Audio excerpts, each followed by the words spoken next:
안녕하세요. 법보신문 남수현 기자입니다. 이 법보신문 TV 채널을 처음 고민하고 있을 때 어떤 분이 제게 조언을 해주셨는데요. 유튜브는 내가 좋아하는 것을 남들도 좋아해주는 데서 출발한다. 즉, 내가 좋아하는 거, 잘하는 거, 흥미있어 하는 것들을 올렸을 때 누군가가 그것에 관심을 갖고 좋아하는 분들이 공감하고 호응해주면 그게 곧 성공이다 라는 뜻이었습니다. 나는 좋아하지 않으면서 남들에게 좋아해 달라고 할 수는 없다는 뜻이죠. 결국 내가 뭘 좋아하는지에 대한 고민이 우선이라는 말씀이셨습니다. 물론 이 법보신문 TV가 제 개인 채널은 아니지만 그래도 이 법보신문이 잘하는 거, 또 좋아하는 거, 또 법보신문에 몸담고 있는 제가 좋아하는 건 뭔지 이걸 먼저 찾아야겠다라는 생각이 들었습니다. 그래서 난 뭘 좋아할까 곰곰이 생각해 봤는데요. 역시나 저는 성지순례가 제일 좋더라고요. 이 성지를 순례하거나 답사하면서 그 현장에서 느끼고 또 역사를 돌아보고 또 역사의 빈 공백을 찾아서 약간 상상해 보는 거, 그 과정과 그 결과를 지면으로 이 독자분들과 나누는 것이 제가 법보신문에 몸을 담으면서 제일 좋아하는 일이었습니다. 다행히도 이 법보신문의 많은 독자분들도요, 그 성지순례 관련 연재를 사랑해 주셨고요. 제가 이번에 남기자의 순례보고서라는 컨텐츠를 시작한 이유이기도 합니다. 지금 사실 코로나19로 성지순례뿐만 아니라 해외여행 자체가 근 3년 가까이 지금 중단이 됐죠. 요즘 들어서 이제 조금씩 다시 기지개를 펴고 있는 것 같기는 하는데요. 아직은 그렇게 활발한 것 같지는 않습니다. 그래서 여전히 성지순례에 목말라 하시는 불자님들이 많으신 것 같습니다. 저 역시 그렇습니다. 그래서 그런 아쉬움을 조금 달래는 의미에서 그동안 순례했던 성지에 대한 이야기를 나누는 것으로 이 성지순례에 목말라 있는 저 자신을 좀 위로해보고자 이번 컨텐츠를 준비했습니다. 그래서 과연 첫 번째 성지순례는 어디가 좋을까? 첫 번째 순례 보고서는 어디가 좋을까? 고민을 하다가요, 눈에 들어온 것이 바로 라오스였습니다. 라오스 불교 성지 순례는 아직은 많은 분들이 찾는 그런 메이저 코스는 아닌 것 같아요. 특히 이 라오스가 역사도 그렇게 많이 알려지지 않았고요. 또 사실 기록이라고 남아있는 것도 그렇게 많은 편은 아닙니다. 지난 2019년에 법보신문 지면을 통해서 라오스로 가는 길이라는 제목으로 라오스 불교사를 연재했었는데요. 연재를 하면서 이 부족한 역사의 틈들을 나름 유추하고 이 상상해 보는 그 과정에서 조금 더 자유롭지 않았나 싶습니다. 물론 저는 라오스 역사 전문가는 아닙니다. 전공자도 아니고요. 불자 여러분들과 똑같은 입장에서 라오스 관련 기록들을 조금 더 찾아보고 그걸 기반으로 역사의 공백들을 나름 유추하면서 상상하는 그런 순례를 진행했습니다. 그 과정에서 느낀 점들을 이제 지면으로 연재를 했었는데요. 이번 컨텐츠는 그 연재를 기반으로 합니다.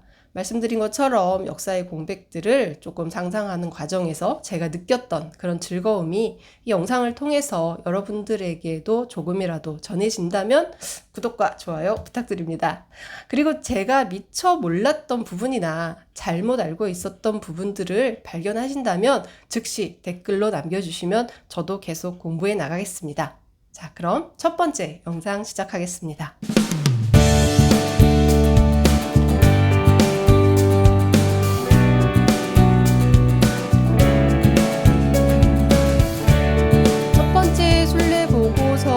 대상지는 라오스입니다. 라오스는 인도차이나 반도에 위치하고 있습니다. 우리가 흔히 동남아시아라고 말하는 지역인데요. 여러분 혹시 인도차이나 반도라는 이름에 대해서 생각해 보신 적 있으신지 모르겠습니다. 저는 그 이름이 조금 슬픈 느낌이었습니다.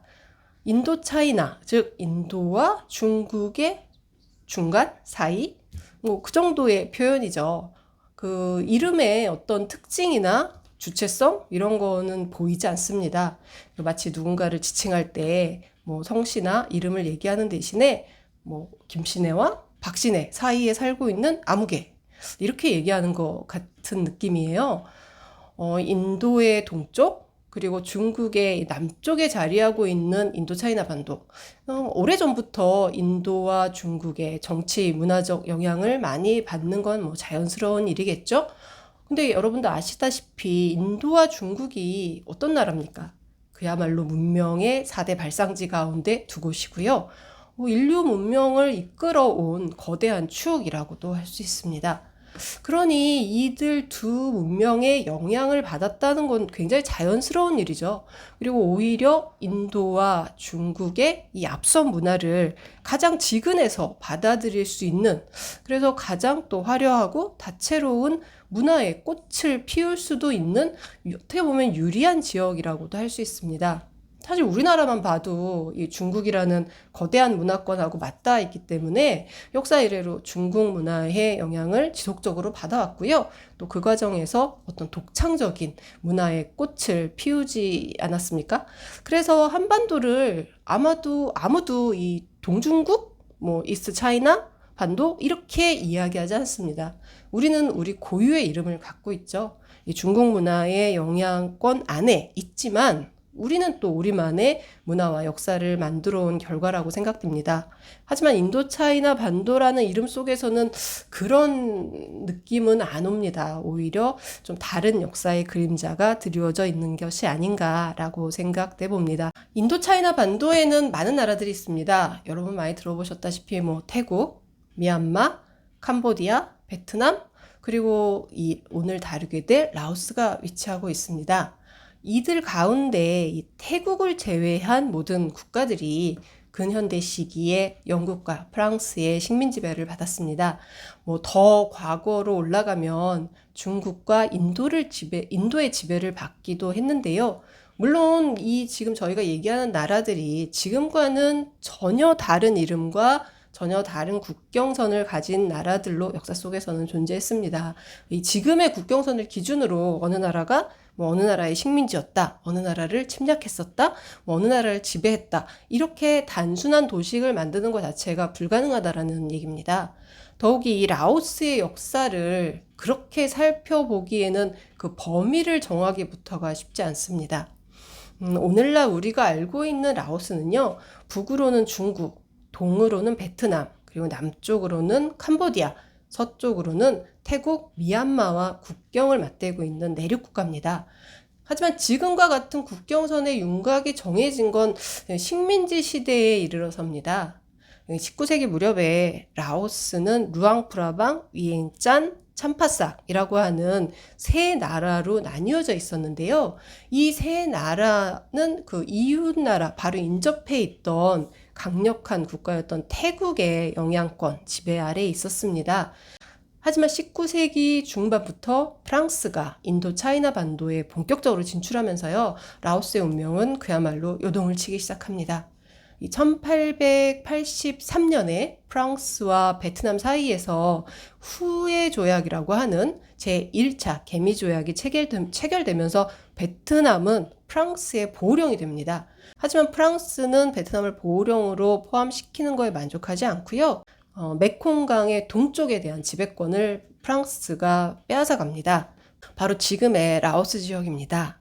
프랑스는 이렇게 해서 지배권을 갖게 된 메콩강 동부의 루앙프라방, 위엥짠, 참파삭 이 세 나라를 합쳐서요, 루앙프라방 왕국이라는 그럴싸한 이름을 지어주는데요.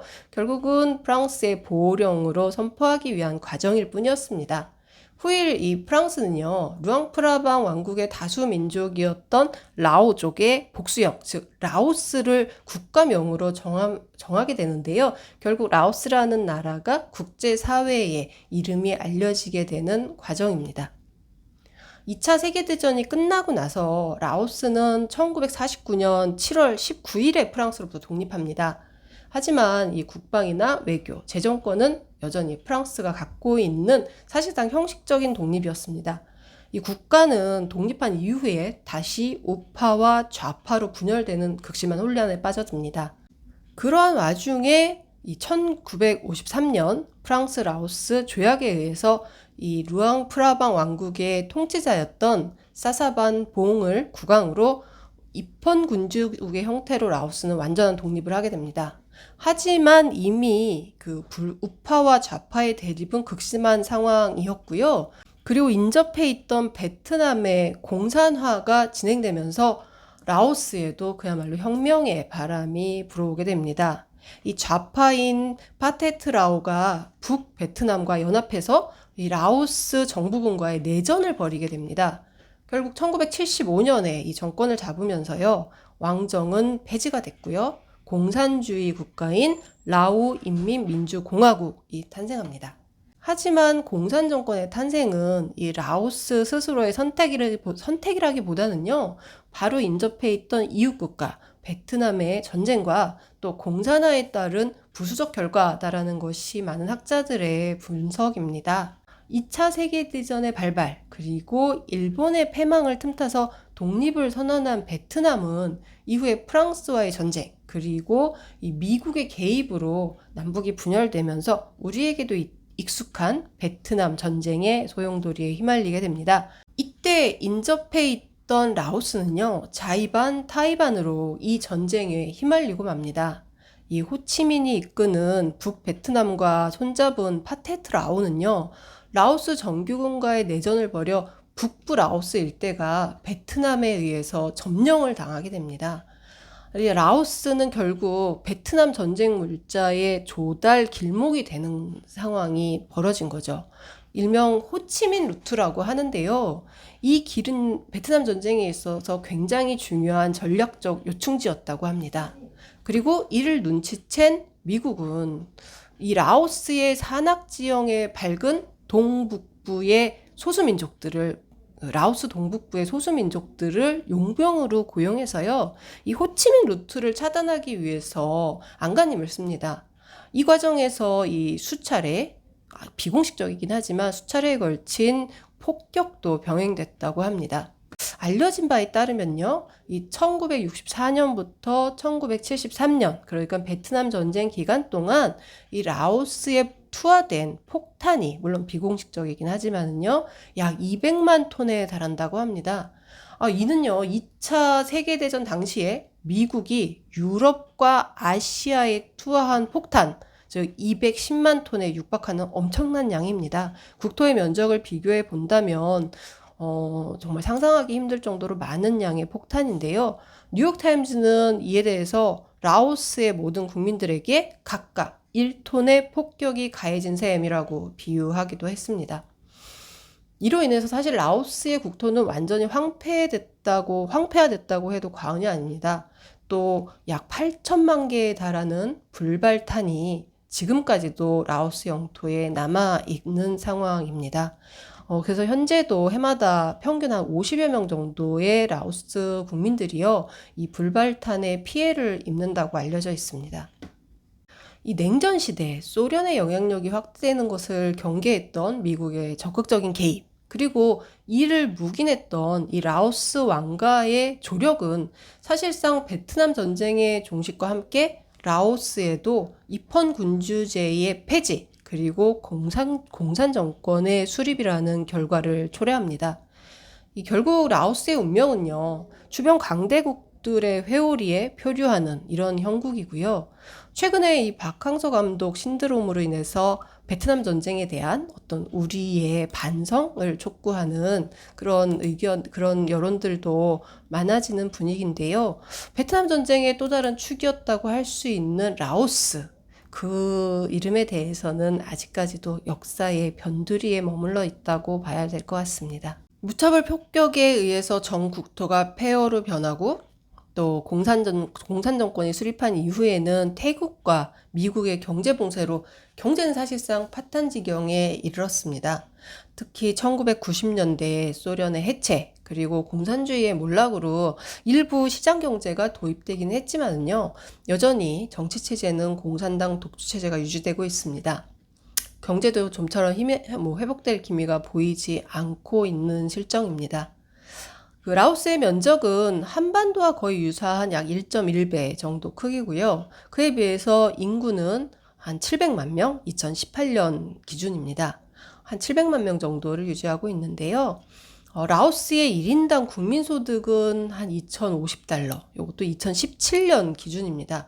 2017년 기준이긴 하지만 사실상 세계 최빈국 가운데 하나라고 할 수 있습니다. 특히 1975년에 공산 정권이 수립된 이후에는요, 전체 인구의 약 10분의 1 정도가 이 태국으로 탈출하면서 인구가 급감하기도 했습니다. 물론 그 이후에 정부가 피임기구 사용을 금지하면서 인구는 조금씩 회복세에 접어들고 있고요. 그러다 보니까 현재 15세 이하의 인구가 전체 인구의 5분의 1을 차지할 정도로 출생률이 높은 나라이기도 합니다. 자, 이제 시선을 조금 더 라오스의 과거로 돌려보고자 합니다. 감탄할 만한 구조와 대칭을 자랑하는 궁궐은 멀리서도 보인다. 실로 거대한 크기의 이 도시는 수많은 사람들을 불러 모아 삶의 터전을 제공하고 있다. 왕의 거처는 화려하게 장식된 문과 훌륭한 접견실, 아름다운 방들을 갖추고 있다. 모든 방들은 썩지 않는 목재로 만들어졌고 안과 밖은 훌륭한 석재로 꾸며져 있으며 금으로 덮여 있는 것처럼 보인다. 왕의 거처에 있는 넓은 정원에 들어서면 벽돌로 만들어지고 기와로 덮인 거대한 건물들을 볼 수 있다. 만약 내가 궁전의 모든 부분들, 그 화려함과 건물들, 정원에 대해 정확히 묘사하고자 한다면 좋게 책 한 권을 쓸 수 있을 것이다. 1672년에 네덜란드의 상인들과 함께 란상 왕국에 도착했던 예수회의 선교사 조반니 마리아 레리아 신부가 기록한 란산 왕국의 수도 위앙짠의 모습입니다. 당시 란산 왕국은요, 중국과 인도, 그리고 보다 넓게는 아시아와 유럽을 연결하는 무역의 거점지였습니다. 이 14세기에 건립된 란산 왕국이 바로 오늘날 라오스 역사의 출발점입니다. 1991년에 제정된 라오 인민민주공화국의 헌법 전문에를 보면요, 다민족에 의해 형성된 라오스 인민은 몇천 년을 거쳐 사랑하는 이 땅에 정착하며 발전했다. 지금으로부터 600년 전 파응움 왕시대에 우리들의 조상은 통일된 란산 왕국을 건국해 번영을 누렸다. 그러나 18세기 이후 라오스의 국토는 외부 세력에 의해서 끊임없이 위협과 침략을 받아왔다고 밝히고 있습니다. 이 라오스의 뿌리가 란산 왕국에 있음을 명확히 밝히고 있는 이유는요, 이 란산 왕국이야말로 라오스인들이 건립한 최초의 통일 국가였기 때문입니다. 물론 란산 왕국 이전에도 이 땅에는 수많은 사람들이 살고 있었겠죠. 하지만 그들은 이 통일된 나라를 세우지는 못했습니다. 이 수시로 파간, 그러니까 미얀마나 또는 크메르 앙코르, 지금의 캄보디아죠, 또는 응오, 베트남입니다. 그리고 스코타이라고 불렸던 태국, 이런 인접해 있는 국가들의 일부가 되거나 또는 지배를 받아야 했습니다. 이 라오족이라고 불리는 이들은 자신들의 문자를 갖고는 있었습니다. 하지만 기록으로 남아있는 역사가 극히 미약하고요. 14세기 이전 라오스 역사는 대부분 신화나 구전에 의존하는 것이 대부분입니다. 라오족에게 이 불교가 전해진 것도 5세기경이라는 주장이 있기는 하는데요. 이 실제 불교가 정착된 것은 바로 이 란산 왕국 시대라는 게 정설입니다. 이 역사만 살펴보면 라오스는 사실 우리한테 좀 낯설고 먼 나라라고 느껴집니다. 하지만 오늘날 라오스를 찾는 발길이 꾸준히 늘어나는 이유가 뭘지 한번 생각해 보고자 합니다. 장기간의 경제 봉쇄 그리고 폐쇄적인 국정 운영은요, 역설적으로 라오스의 자연과 문화를 보존하는 결과를 낳았습니다. 또 수많은 외침, 식민 지배, 그리고 공산화라는 경랑 속에서도요, 이 라오스는 전 국민의 67%가 불교 신자라는 이 놀라운 통계를 유지하고 있습니다. 이 토착 종교하고 융합된 불교까지 감안한다면 사실상 한 98%에 달하는 불교 신자를 갖고 있는 나라로 추정할 수 있습니다. 이 또한 어떻게 보면 그런 폐쇄적인 국가 운영으로 인해서 외부의 종교, 즉 기독교 등 다른 문화권의 종교가 유입되지 못한 결과입니다. 이 덕분에 이 유럽 관광교역이사회라고 하는 ECTT는요, 이 라오스를 2013년에 세계 최고 여행지 가운데 하나로 선정했다고 합니다. 현재 관광산업은 라오스의 매우 중요한 국가 수입원입니다. 2011년에는요, 라오스를 방문한 우리나라 사람이 이미 35,000여 명에 육박했었다고 합니다. 이 불자들에게도요, 새로운 불교 성지로 각광받고 있는 나라 가운데 하나가 라오스인데요. 이 한때 꽃보다 청춘이라고 하는 TV의 예능 프로그램에서 라오스를 방문했던 젊은이들의 모습이 우리에게 TV를 타고 전해지면서 꼭 한번 가보고 싶은 불교 성지로 불자들 사이에서 회자되기도 했습니다. 지금까지 살펴본 라오스의 근대 역사는 사실 그 이전의 라오스가 품고 있는 불교 사회에 비해서는 매우 미약하고 또는 좀 가슴 아픈 부분들도 많은 역사입니다. 하지만 현대의 역사에만 머물러 있기에는 라오스가 갖고 있는 불교사, 그 투쟁의 역사, 또 그 발전의 역사가 조금 아쉬운 것 같아서요. 다음 시간부터는 라오스의 불교사를 본격적으로 한번 풀어보고자 합니다. 물론 많은 부분들이 아직 밝혀지지 않은 채로 남아있기는 하는데요. 여러분들이 앞으로 라오스 성지순례를 갈 때 만나게 되는 사원이나 성지들, 또 불교 유적지를 이해하는데 조금이나마 도움이 될 정도의 자료를 제공해 드리고자 노력하도록 하겠습니다. 오늘 긴 시간 들어주셔서 감사합니다.